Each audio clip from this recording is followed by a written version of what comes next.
the different concepts of Apex, and we also discussed a little about the governor limits. All right, I told you what a governor limit is, right? So today we are going to talk about a few common governor limits and how we we can write a code to ensure that we do not get these governor limit errors very frequently. All right, so that's what we are going to do. So give me one quick moment. Governor limits, what we are discussing. Okay, so as we said, for Apex code, it is very important that we write the code in such a way so that the code does not monopolize the shared resources, and for that Salesforce has imposed a few limits on the code, right? At any point of time the code is exceeding that limit, there will be an exception thrown, right? The code will not get executed, right? So now let's talk about a few common governor limits, all right? The ones that you will come across very frequently and how you can avoid some of them. So one governor limit that you can come across very frequently is the total number of SQL queries issued in a transaction is 100. Okay, so this is a limitation. All right, total number of SQL queries that we can have in one transaction. We understand what a transaction is, right? So in one single transaction, I can have 100 SQL queries. Okay, we can have total 100 SQL queries in one transaction. Now, what does that mean? This means that in a transaction, we talked about the transaction boundaries, right? Which can be a method, which can be a anonymous code block or a trigger. Inside that transaction, you can have 100 SQL queries. We have written SQL queries, right? Now, that SQL queries total that we can have within a transaction is 100. Okay, not more than that. Now, just a quick question for you guys. 100 SQL queries in one transaction. What do you think about this limit? Is it something which is very less, or is it something which is okay, manageable? So, what do you think about this limit? Do you think this is a good limit, or there's something very less? What is your thought on this? I'm pretty sure you guys have also written some of the codes, and we have written a lot of them in the sessions, right? So what do you think about this? Good enough? Less? Very less? Too many? What do you think about this? One transaction cannot have more than 100 SQL queries.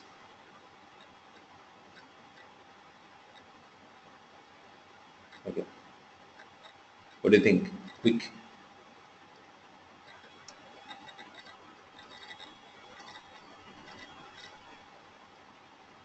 Right. Some of you say it's enough. Some of you say it's okay. Some of you say less. Fine. I see most of you saying less. Okay, it's less. Okay. No, it's okay. So think about the codes that we have written so far. How many SQL queries have we used in the codes that we have written? The method inside one method, how many SQL queries have we written? I think one or two, maybe. Okay. How many are you going to write in one method? Okay. If you have written one, how many do you think you will write inside one method? 2, 3, 4, 5, 10. How much data you are actually going to retrieve in one method? SQL query will be written when I am actually trying to retrieve some data from the database, right? So how many different queries do you think I'm going to write? How many on how many sets of data I'm actually going to make a change in a single method? 5, 10, 20, 50, 100 is still too much. Okay, it's very what you say, you can say it's pretty much good enough. that you do not require 100 SQL queries. How many do you think SQL queries I'm going to write? Let's say in a method I'm going to make some changes in accounts, so I'll write a SQL query for getting the accounts. Then I need to make changes on the contacts, and I'm actually going to write a SQL query for fetching the details of contacts. You think this way I'm going to make changes on 100 sets of data in the same method in one single method? Ideally not. Okay. So that is the thing. So 100 SQL queries is something that you can easily work with. But do you think, do you know what? This is one common error, a lot of people make. Okay. This is a very common exception that a lot of people get while they write the code. What can be the reason for that? We're going to look into that. I will talk about that a little later. First of all, let me talk about a few other limitations. Total number of records retrieved by SQL queries is 50,000. So you can retrieve total 50,000 records by SQL queries. Total number of records retrieved by database.getQueryLocator is 10,000. Yeah, database.getQueryLocator, the one which we use in BatchFX, that can retrieve 10,000 records. Okay. Total number of SOSL queries issued. So we can write SQL queries and we can write SOSL queries. SOSL query can, they can only be 20 SOSL queries written in one method. That's the limitation. All right. Total number of records retrieved by a single SOSL query is 2000. Okay. So total number of records that a single SOSL query can retrieve is 2000. The find statement, this cannot retrieve more than 2000 records. All right. Total number of DML statements issued is 150. Okay. Now, let me ask you a question about this. What do you think about this limit? DML statements. DML statement we know, right? Delete, insert, update.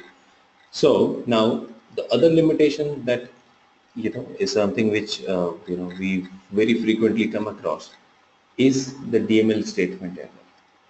Okay.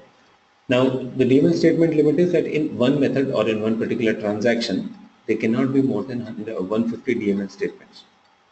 Like insert, update, delete. These are DML statements, right? Okay. 150 DML statements in one transaction. What do you think about this? This is less or this is good enough? What do you think about this?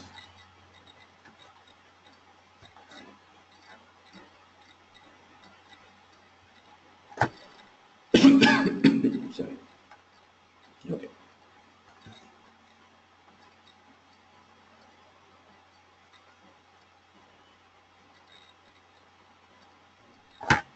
All right. Now this is again something where we have to think again start going by the logics.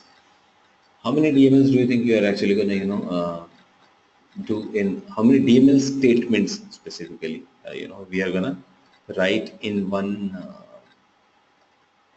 method, or let's assume we are talking about a method. How many DML statements you think we are going to write in a method? 1, 2, 3, 4, 5, maybe 10, 20. 150 is again too many DML statements. Okay. 20 or 30 DML statements is also something that you will hardly do, right? How much data I'm actually going to update?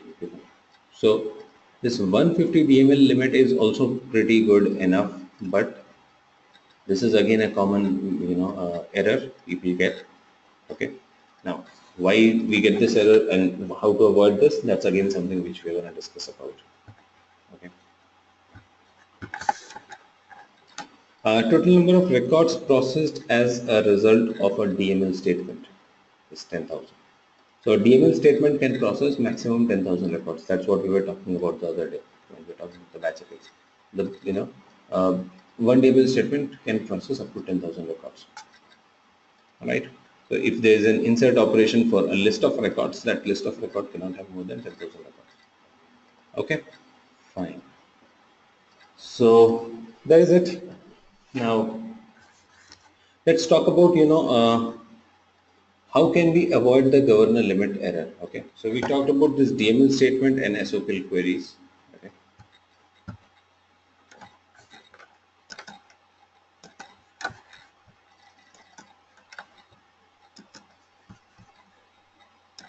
so I'm going to start with the DML statement. Let's understand, how to write Apex code to avoid this governor limit, right? To ensure that we are not getting into this governor limit. Okay. So DML statement, the limitation for DML statement is how many? 150. All right. Okay. Um,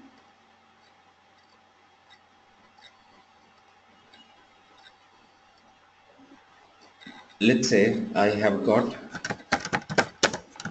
a list of account.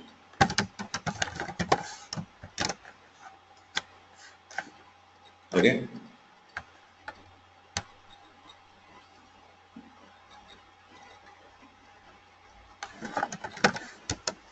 Okay. List of accounts ACTS. This has got 500 records. Okay. This is what I have. Now I have the code in which I'm actually trying to update these 500 records. The code in which I'm trying to update these 500 records. What we are trying to do, we are basically trying to, let's say, update the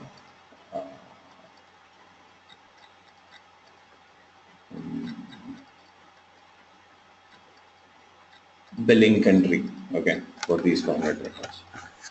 Okay, so um, for account A in CTS,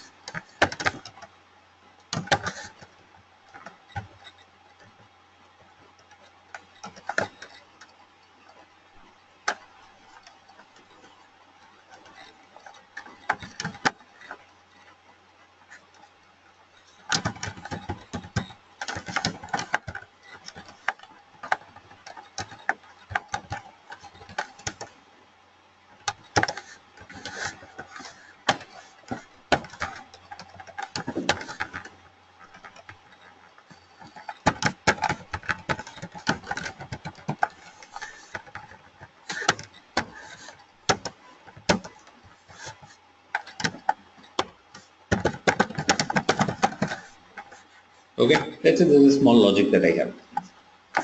I've got a list of 500 records. Out of these 500 records, I need to go back, check, if there are records where the billing country is blank, it should go and update that with United States. Okay, that's what I want to just check. Out of these 500 records, let's say there are 400 records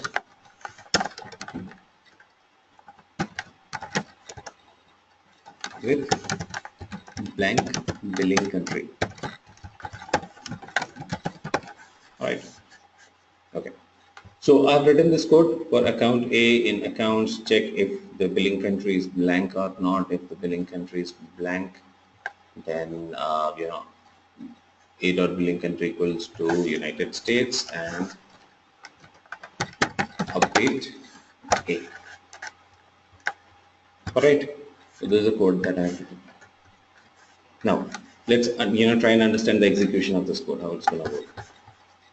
So this code starts executing. How many times do you think this loop is going to run? There's a loop, right? In the loop, I'm checking records one by one. How many times do you think the loop is going to run? So run 400 times or 500 times?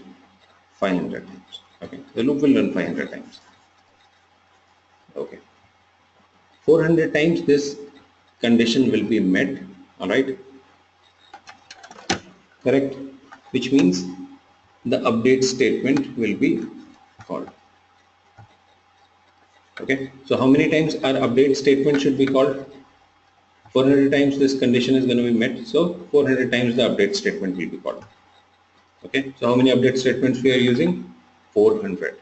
All right. Do you think we will be able to, do you think this method is going to complete? This will get executed? Obviously no. Why? Because the limit for the number of DML statements is 150. Right? every time this loop is actually trying to execute, it's gonna consume one DML statement. Okay, it's just one method. Okay, this part of the code is written inside one method. Okay, every time this code is trying to execute, it's actually consuming one DML statement. This way it can run up to 150 times, but after that it's not going to execute and it's going to throw an error. Right? Make sense? So this is something which is not going to complete. The reason, because we are using more than 150 DML statements here. So this is going to throw a runtime exception. Right? So now what do we do? This is the wrong approach of writing the code. This is the wrong approach.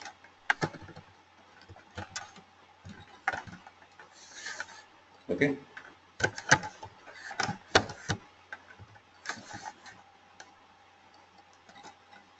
What is wrong with this? The point is that what we have done is we have put the DML statement inside the loop. Now whatever is your number of records, if for every single record one DML is being consumed. This way you cannot work with anything which is more than 150 records. Right? So this way of writing code is not the correct way. This is an inefficient code writing. So what is actually happening? For one record, I'm calling a DML statement. So overall, what it is doing, it's actually making my code inefficient, and Salesforce does not want you to basically write these kind of inefficient codes. That's the reason why the limitations. Right? How do I correct it? So what is the correct approach? Correct approach is to make sure that you do not put your DML statements inside the loop. If you put a DML statement inside the loop, then there will be this problem. Right? So we'll try to avoid the DML statement in the loop. So we'll write the DML statement outside the loop. So I'm going to take the same example. We will make a few changes in the code.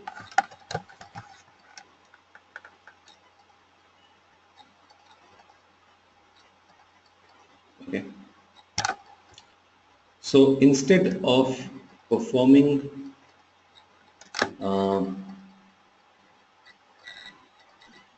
this thing, we can use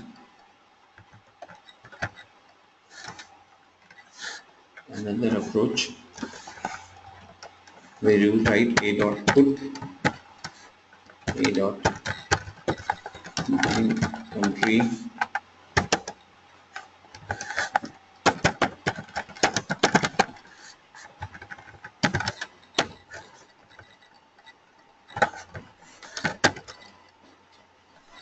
Okay.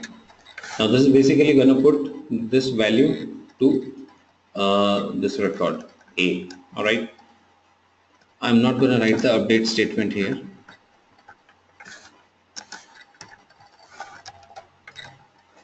And then I can do update counts at once.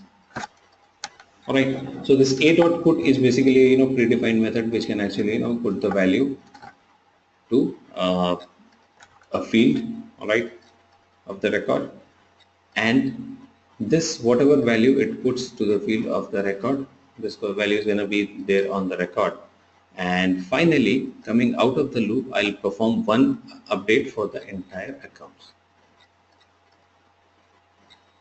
Okay, so that is the thing. Now what is happening? I am not updating the records one by one. What I've done is I have updated records in the bulk. Okay. Now this for loop executes. It's gonna put the value of billing country as United States in all these 400 records, and once it comes out of the loop, it performs a DML update for all those 400 records or the 500 records. Okay. Now all these 400 records get updated, all right, or 500 records. How many DML statements are we consuming this time? just one. All right. You are able to work with all those 500 records with just one single DML statement. Okay. Pretty similar, pretty simple. All right. Same way, think about an insert operation. Okay. So if you were actually trying to perform an insert operation, okay, and you try to put an insert inside the loop, then again we are going to get this kind of error if you put an insert inside a loop. Let's say I have a list of accounts which need to be inserted based on some criteria. Okay, so I have got for account in ACTS, and I have got some criteria if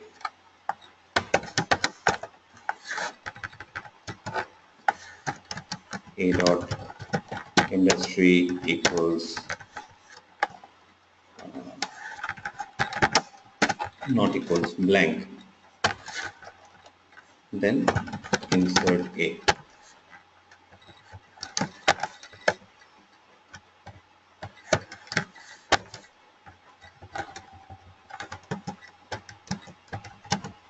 All right.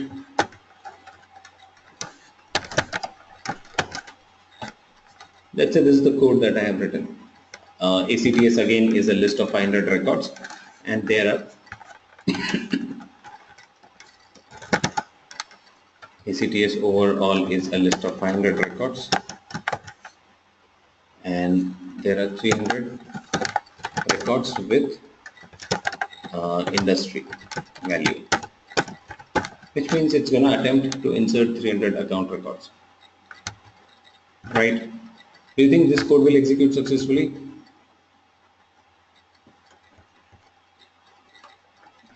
Do you think this code is going to execute successfully? Again, the same problem with this code.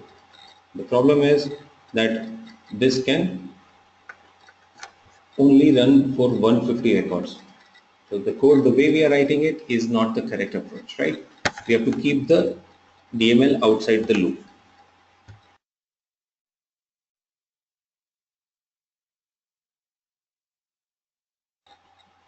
Sorry.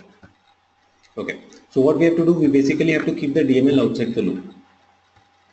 Okay.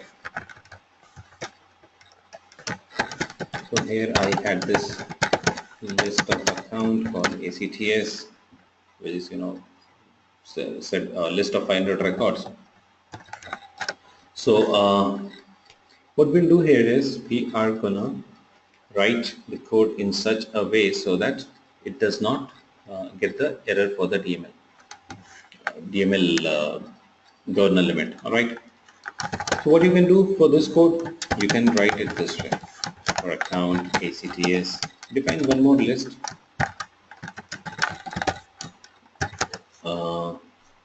Call it new accounts. Okay. Now I can say for account A in ACTS,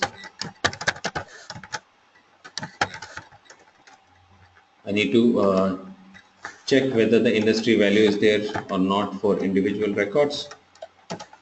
So you can write for A dot, if A dot industry not equals blank, then okay. Then instead of inserting this account into the database, I will just add it to the new list. All right. So you can actually say new accounts dot add A.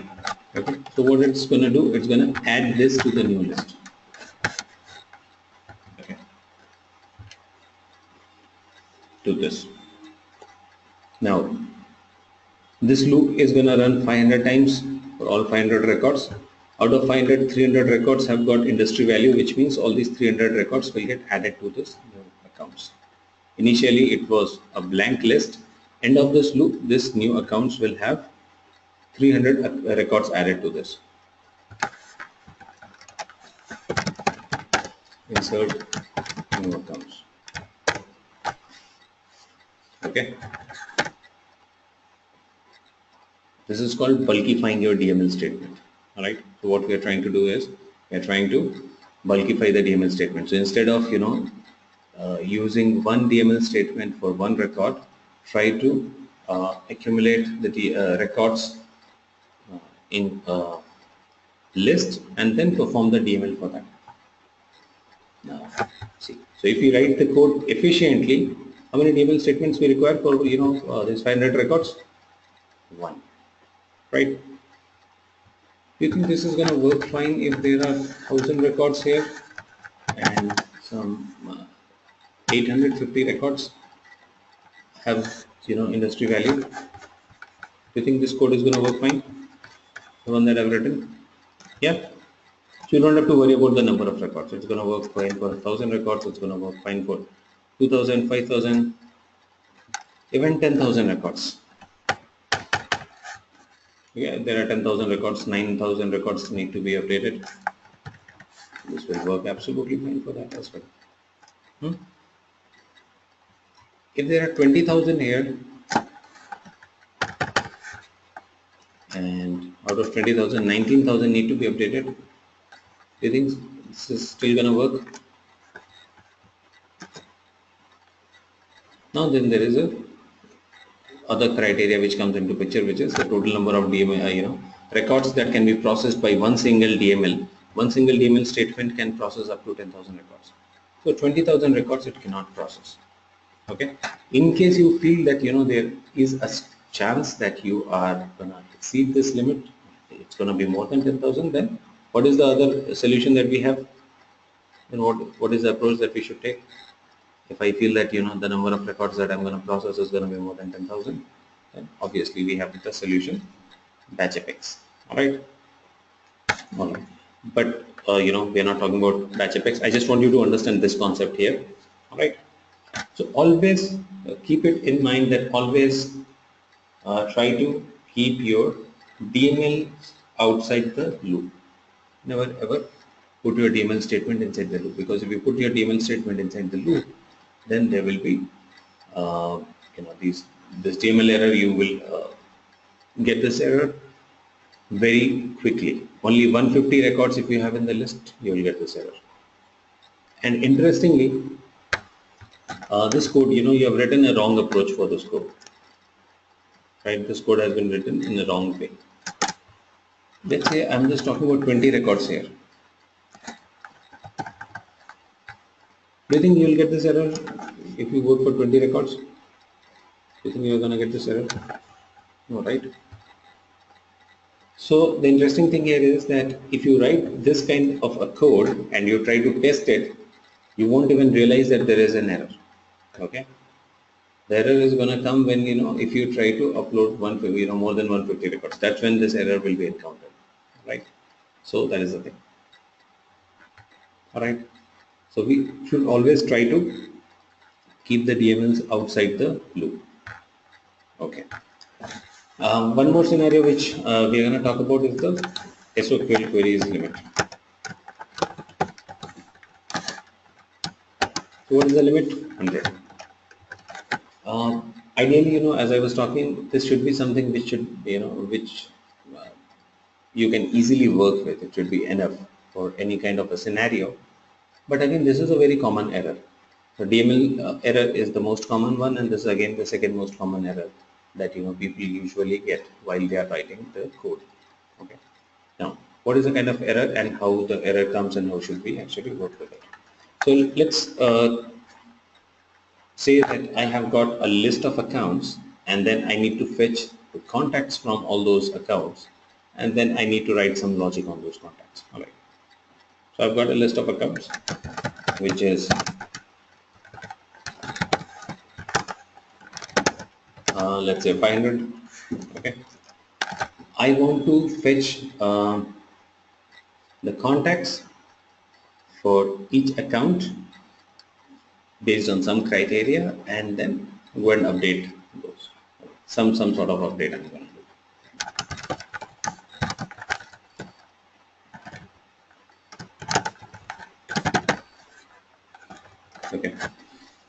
So for this, what I'm doing for each account, I'm gonna fetch the contacts one by one. So I'm gonna write it like this: for A in ACTS.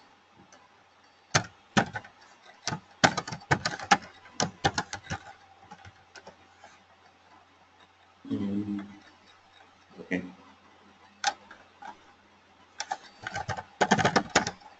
Contact equals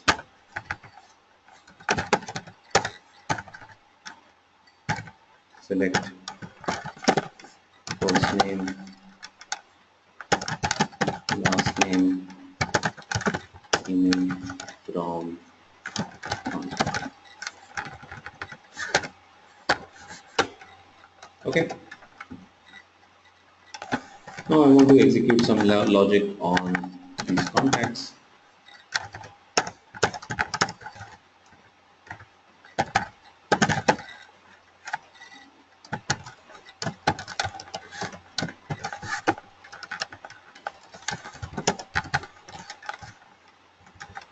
All right. Let's say this is the scenario.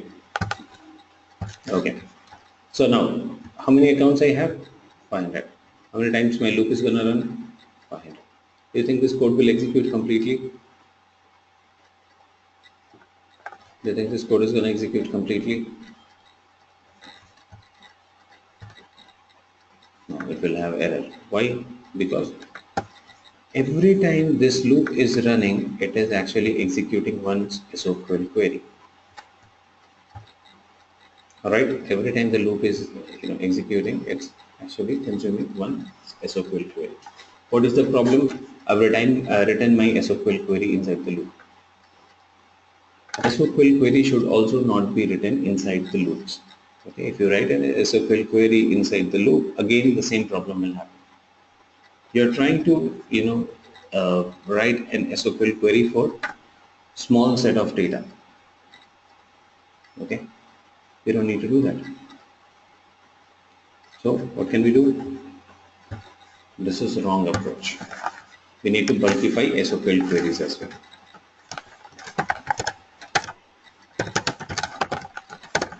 This is the wrong approach. What is the correct approach?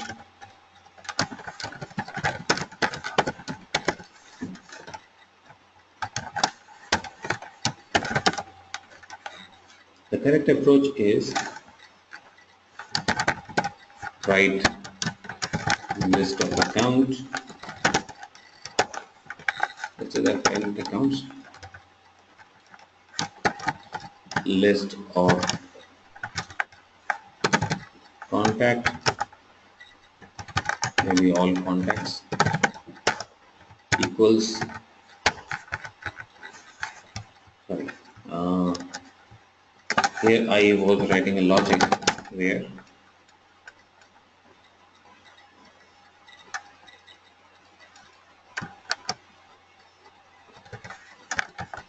account ID equals a dot ID. Alright, so this is what I wanted to do. I get into an account record and then I wanted to fetch all the contacts from that particular account record. Alright, so this is the criteria that I had written here. So I'm actually writing a SQL query for fetching contacts of individual accounts, right? That's what we were doing here.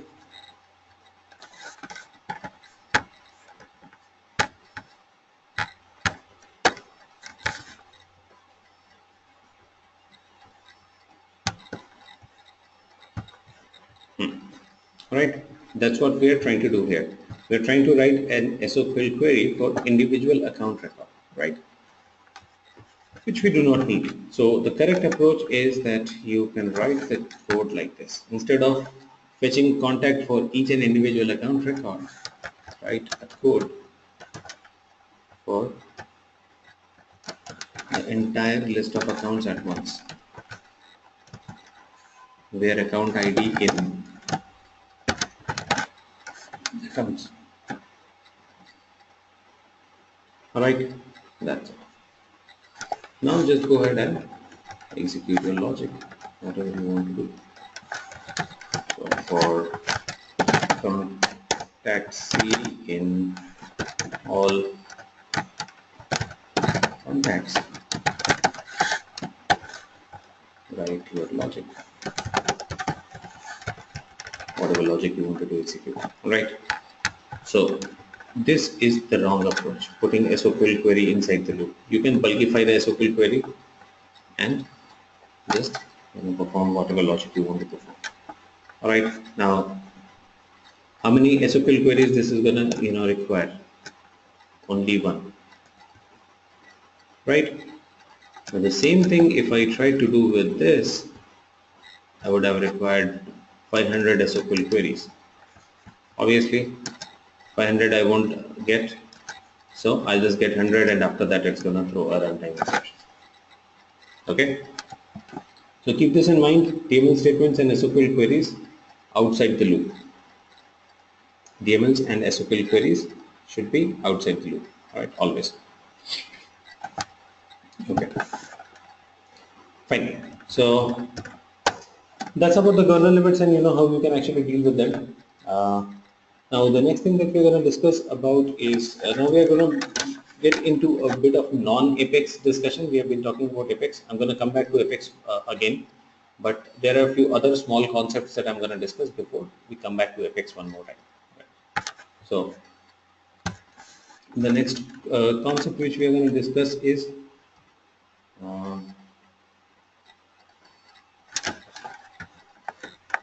package.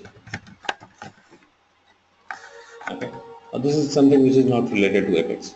All right, so we have talked a lot about Apex.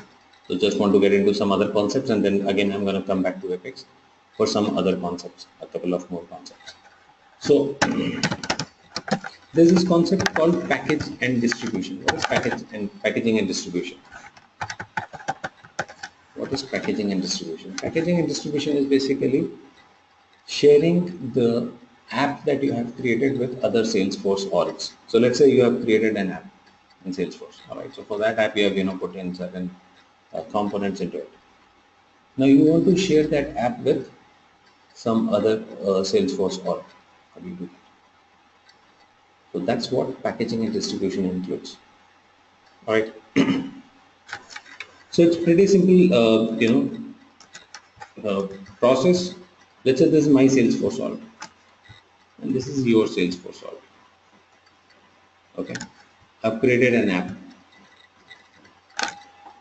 Okay, for that app, I must have used a few components, like I might have created a few custom objects, and then I might have defined a few rules on those objects and a few fields, and maybe a few pages, right? Some custom logic, right? So this app is basically a combination of all these things. Okay. So what I need to do is I need to create a package here in this Salesforce org. I can create a package, add all the components into this package, whatever components are a part of this app which I want to share with you. I'll add all these components in this package and upload this. Okay, Salesforce gives me an option to upload the package at a common location. Okay, now this package will get uploaded. The moment I upload this package, I get an installation URL, pretty similar to the way you guys watch the videos. I take the video, I upload it, and then you get the link and you can access the video from there, right? So we are basically putting the video at a common location from where you can access it. Same thing is being done here. So this package needs to be uploaded. The moment you upload a package, you will get the installation URL for that. You can share the installation URL with us all. They'll click on that installation URL and they will be able to download the package. Okay, downloading package means all these components which are a part of this package will get created in this org. That's how simple it is to move applications or any metadata components from one org to other org. Okay, very simple process. So let's look into this, how this is done.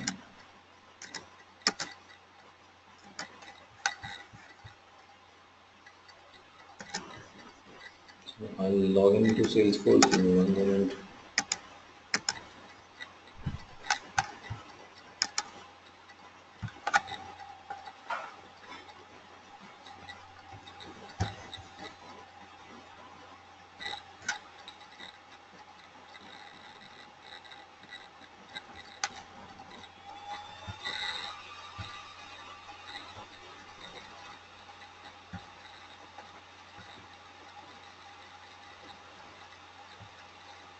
Okay, right. So this is the org.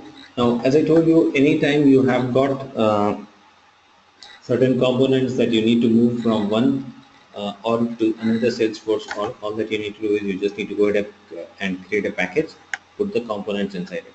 Where do you create a package? Let's just go to setup and search for package here. Yeah, it's under build create packages. Go to packages, click on new. My package name is P1, whatever name you want. Just click on save. The package got created. So this package is more like an envelope which is blank initially. You have to put the components inside it. Okay. Now you have to add components into this. Now package components defined here. Click on add.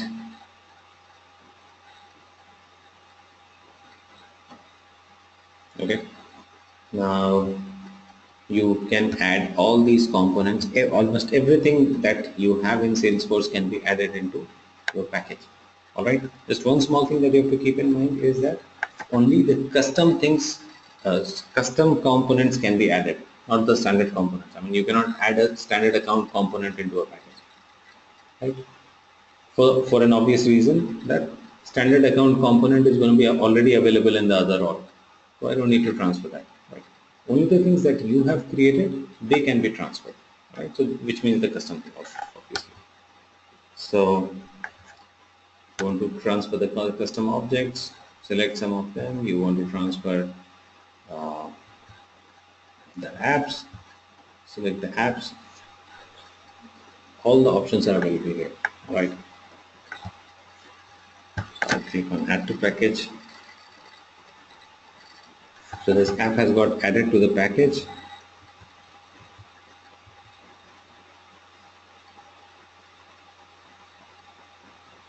Okay, so when you add this app, all the objects and the tabs which are part of this app, which were included inside this app, they also appear. Okay, now I have added all these components. If you want to add more components, click on add and add those components. If you don't want, if you're done with this, click on upload. That's it. You don't have to do anything else. You just have to click on upload. It's going to ask you for a version name.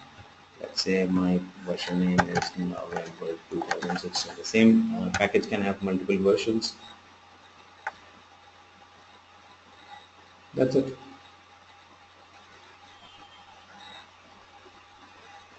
Upload complete. Okay, it automatically uploads it and it gives you an installation URL. Now this is the installation URL that you have to share with your other, the person who has got the other Salesforce. The other person can use this installation URL to install the package. So someone clicks on this installation URL, will get this kind of an option. Let's click and show to you. If some other org tries to click on this, the person will have this option to install the package. All right. Okay. Here it says this app cannot be installed because the package already exists. This is for the same org. But from the other org, you will have the option to install that app. That's it. So installing an app again will mean what? Installing a package basically means what?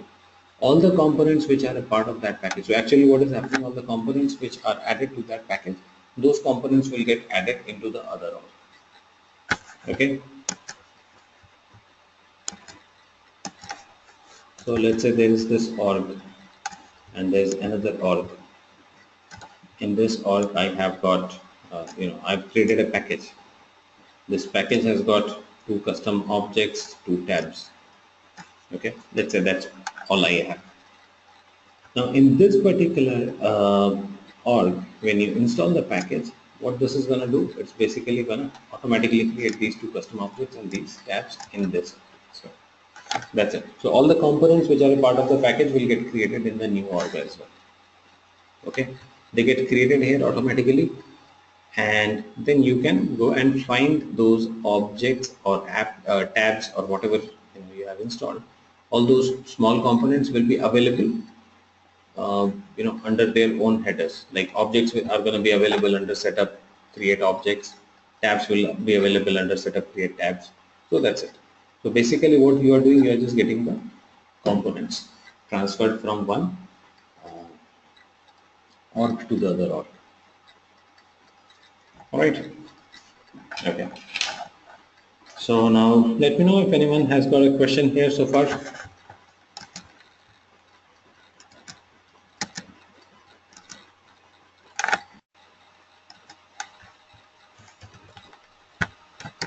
I'm pretty sure most of us will know about this. Okay, how many of us do not know what a sandbox is?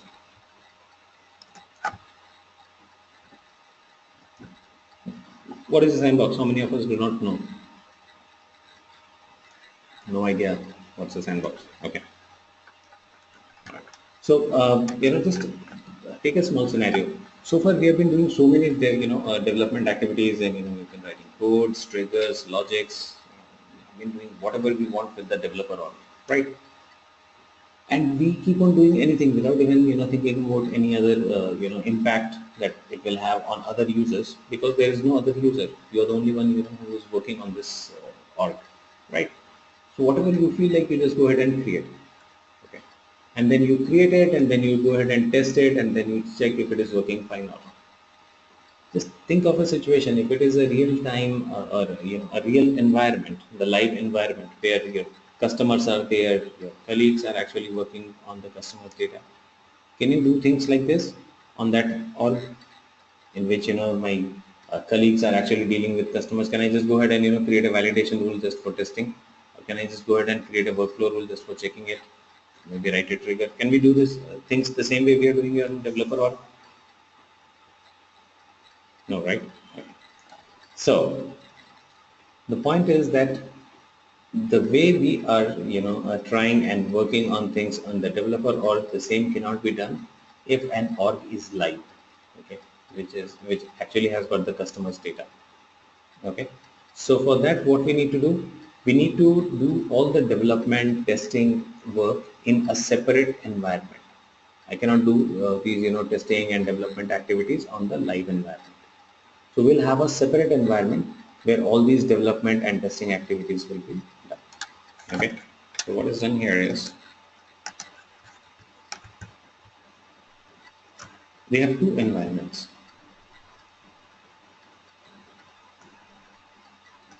We have the live environment, and we have got a separate environment where all these activities can be done.